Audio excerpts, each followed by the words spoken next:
So here's another WizAnn podcast, and I just wanted to take some little time to thank you for listening so far, giving us your support, which has been fantastic. We are working really hard to try and make the podcast as entertaining as possible. We are learning as we go, so we thank you for your patience. And I just wanted to say that we have an abundance of ideas that you've been sending in and we've thought about ourselves. There will be an interview in the very near future with the head examiner and some people from TFL to talk about the changes that are going to be implemented and how they're going to affect everybody. There'll also be some interviews, hopefully with some examiners that are willing and able to come in at the right time. There will be hopefully interviews with trade organisations so we can give them a bit of a grilling, as well as Taxi PR and Taxi App would like to come in and do some chats with us. So all of these are in the pipeline. There are some other, I think, very nice ideas that we have that will probably get done very quickly.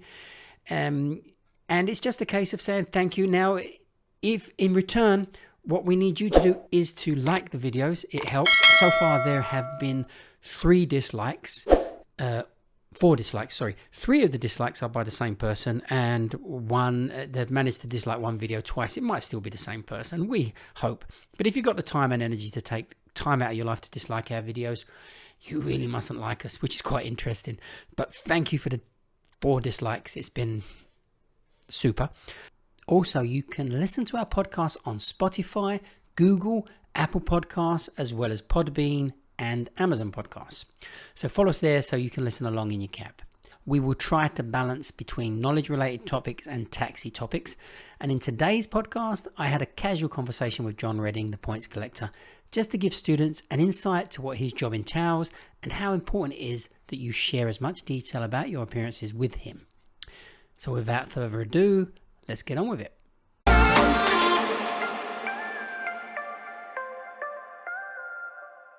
So I'm here today with John Redding. John is the full-time points collector for all of the schools, collecting points to do with the knowledge. What John does is he collects all the information every day for the questions the examiners ask, so that students are able to not only practice the questions, but also go and find the places of interest that the examiners are asking more often than others. John, if we can just start off with what's your typical day like? How do you begin your day? What's the process of you going to work and coming home from work? Right, three alarm clocks. 3? Yeah, well, 1 phone, 3 alarms set. R5, 5:45, 6 o'clock. Get up on the 3rd. Right.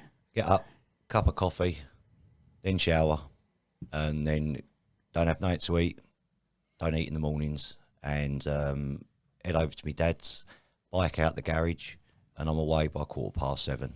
Journey into Baker Street, 1 hour exactly. On the bike? On the bike, yep. Down the A13, 35-mile round trip, 35 miles each way. Wow. And so you arrive at work 8:15-ish? 8:15, 8:20, yep. So do 350 miles per week. Wow. Just to and from Baker Street.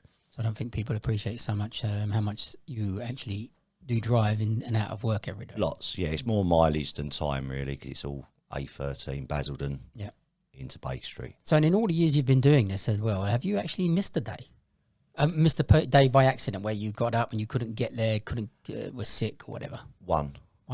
And that was because the A13 was closed. Okay. How long you been collecting points now as full-time? 10 years. Wow, okay. 10 years, yeah. And, just after the 2012 Olympics. So you are now the most qualified points collector in modern history, basically. I would think so, unless you can correct that and tell me someone else, Dean. But yeah, I would have thought so. So if you was to tell someone who's having an appearance, if you was to tell them what's the perfect way to behave when they come out and going to give you their information, what would you tell them? What do you mean by behave? Well, I when I collect, they always start by trying to tell you the drop points, which I have to have last. Yeah. Some people come out and they say, "Can I give you the drop points first?" What is a drop point? Drop point is a point that they've been asked by an examiner, which they didn't know. They didn't know, but they've managed to remember. They've managed to remember it. But I do take sometimes drop points first, because I can do that. So if they want to give them first so they don't forget, then I'll just skip forward through the tablet and go straight to drop points and put them in first and get them down, because you can always go back to put in the actual runs that they run. Right. And when they're giving you those runs, I mean, a lot of people, if I'm not mistaken, they sit in the foyer and write down the runs they were given before they come out, which is very helpful. That's a massive help if they do that. I've probably today, I think I had 17 people today. It was a quieter day this week. 17. I'd probably about 4 or 5 of them had actually sat in the waiting room upstairs. Yeah. Wrote them down, which is a great help for me, and they try and write down the drop points as well. Yeah. If they forget a run, I can generally, on a lot of examiners, I can actually help them. Yep. Because I think they're sticking with the same areas. Yeah. Say they had Baker Street down to Belgrave Square. It's usually just a point change. Yeah. But they're using the same lines, so I can usually prompt them from a previous appearance. Which can help them remember. You often get people that come up before the appearances and want to know what's being asked. Have you ever been sort of approached by the examiners regarding this sort of thing?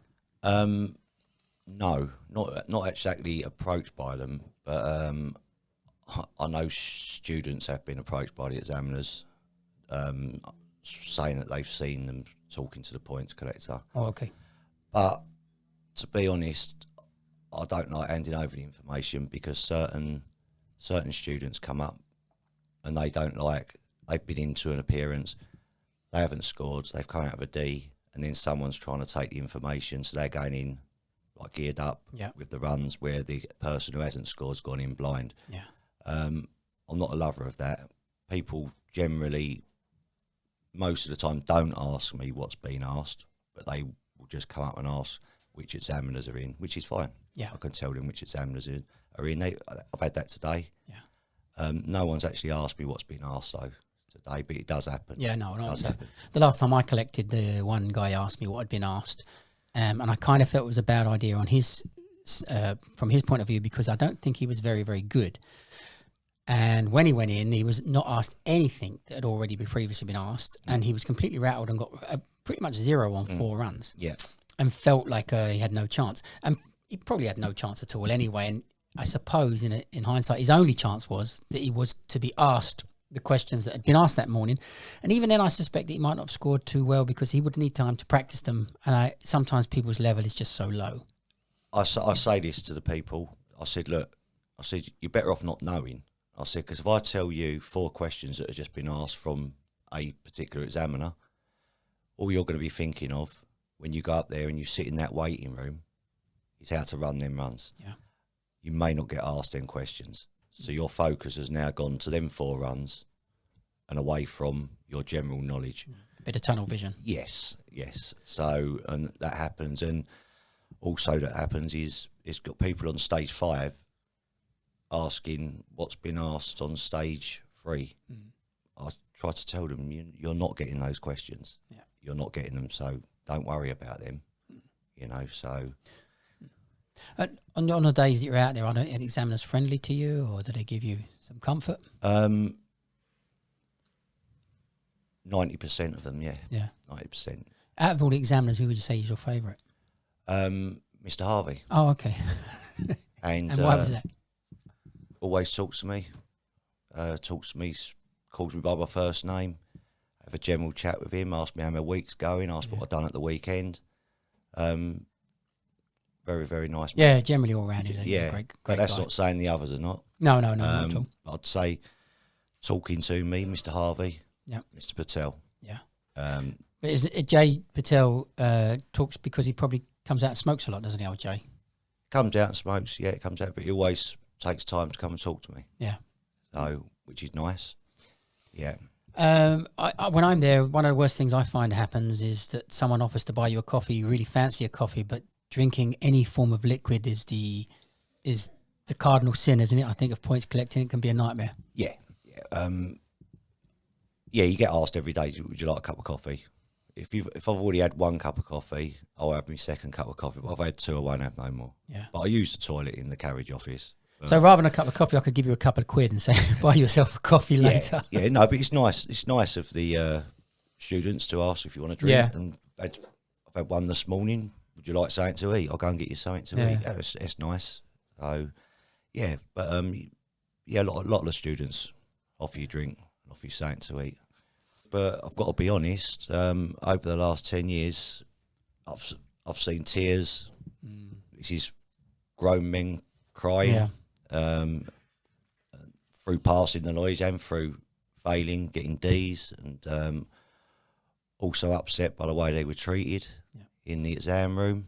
They don't go into a lot of detail about it, but that's how it affects some people. Yeah. You know, they take it to heart, but they really want it. They really want it, which shows that they really care. About doing the knowledge and passing. Have you seen any change in attitude since the guidelines have changed slightly towards redlining? Most definitely. Since them guidelines have changed, I've seen people more relaxed. The fear, I'm not saying the fear of the knowledge, because I will say there's a fear of the knowledge. Students are worried about what's going to happen up there. I always say to them, it's the fear of the unknown. It's the fear of not knowing what exam you're going to get. It's the fear of not knowing what questions you're going to be asked. Yeah. But a lot of people I've spoken to, most people I've spoken to, are saying they feel a lot more relaxed now when they go in, knowing that they can't be redlined back to the previous stage, or they can be, but it's very unlikely that will happen. And it said it's made them feel more relaxed calling as well when they're in front of the examiner. A lot of people have come out and said, well, I've got a D today. If that would have been a couple of months ago, I would have gone back to the previous stage. Oh, wow. And also, on the other hand, had students who have got redlined and missed the cut-off, deadline by a day or two. So I tried to say to them, well, they've got to set it somewhere. Yeah. You know. So, oh, that must be... Yeah. There's been 2 this week, actually. That's happened to. It happened previously. It happened previously. When the borderline would come in. Yeah. And you yourself was doing the knowledge, but you stopped and became a full-time collector. Are you intending on starting again? I'm not going to say, no, I'm not intending on starting again, but it's not at the moment. As you know, and most of the students know, I do a lot of football coaching now and run a football team, which takes up my whole weekends and takes up a few evenings a week as well. Mainly a time thing for me, you know, so I've sort of prioritised it. You're doing what you enjoy, basically. I enjoy it. I love it. And my team are doing really well, and I couldn't do both at the same time. Yeah. Definitely couldn't do both at the same time. Tried. Yeah. But it was too hard. Have you ever had a student come out that you felt was really rude or impolite with the way that they give you the information? Yeah. Yeah. Yeah, definitely. What would that be? Well, yesterday I had someone come out, and well, he was one that actually asked me yesterday morning what's been asked. Didn't tell him. He asked me what examiners are in. I told him what examiners were in, which I don't mind saying. And so he's asked me what's been asked. I didn't say no, I'm not telling you. I just said, well, I haven't had much yet, so I said I haven't uploaded it, because I try and tell them it's been uploaded to the app. So have a look at the app. If they say they haven't got the app, then I tell them, well, you download it and start using it. So he's gone in and he's come out. I had 2 other students outside with me, and I said, oh, can I take your points down? And he just shook his head at me, and I said, can I take your points? And he said, no, I've just been smashed. So I went, I could still take your points. And I said no. Oh, well, walked away. Some people get very it's upset. rude. I think it's ignorant, you know. But sometimes, on the other hand, students come out, they haven't scored, they are a bit upset, and they say, can I take your phone number? Once I've calmed down a little bit, I've got on the train or got off the train, I'll text them over to you, and that happens quite a lot. Brilliant. Yeah, so they send them in. Yeah. I mean, when people do come out, there is a lot of stress goes on in there. Yeah. Very, very hard sometimes coming out. I understand that, because I've been in there myself, and it is stressful. Mm-hmm. I understand how they're feeling, you know, so I'm not not got any idea what happens in there, because I do know what happens in there, and it is hard. It is upsetting when you don't pick up a score. But what people have got to remember is that giving them points in can help someone that same day, that next day, or that week, especially if they're new points, which certain examiners bring out on a weekly basis. That could help someone. That extra point could give someone the 24 that they need. Yeah. Well, they're very often, in the olden days, it was much worse, I imagine, where people used to come out and they used to just walk straight past you. I don't know if it happens as much nowadays. No, it doesn't, because I'm right next to the door. Yeah. So I will call them if they don't want to stop. Then that's up to them. Yeah. I'd say I get 95% of all students that come out. But you also get to know students that are on the suburban badge as well. Yes, yeah. So because sometimes people come out and they just walk off, and another student standing there saying, "You're going to give your points?" I say, "No, they're doing a suburban badge." You just get to know them as well. So you also get talking to them as well. And I always ask the suburban guys how they're getting on with it. Yeah.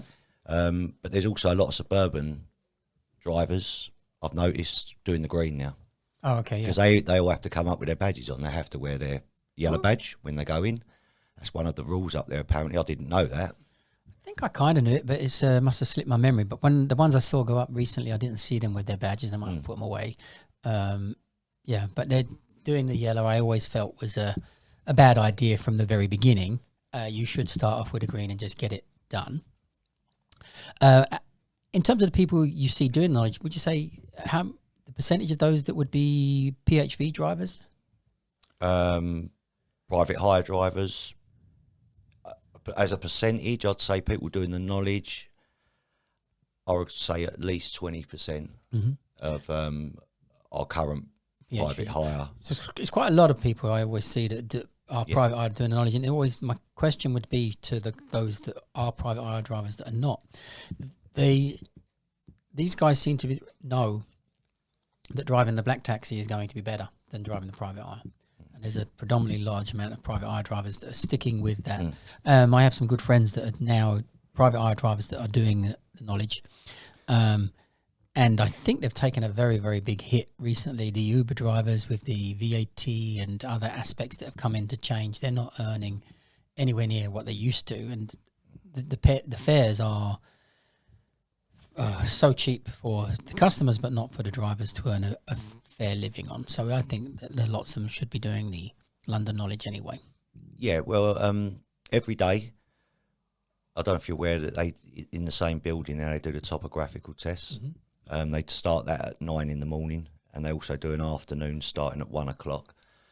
I get speaking to a couple of them sometimes when they're waiting outside, and I do say to them, have you ever thought about doing the knowledge? And more often than not, their reply is, it takes too long and it's too hard. Yeah. So that's why they need to get quick into working and taking money. I understand that. If they need to work soon, they need money. I do understand that, but that generally is their answer. Yeah. So there is a lot of people going in to do that. Yeah. It's a short-term view over a long-term view. Yeah, exactly. Yeah. Yeah. You're seeing everybody come in and out. Are you seeing an increase of the amount of women coming in and out? I wouldn't say I'm seeing an increase. No.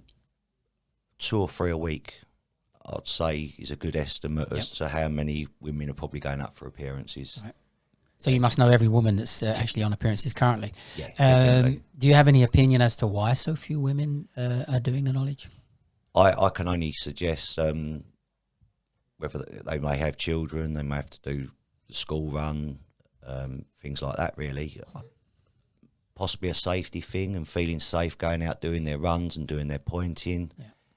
It could be that.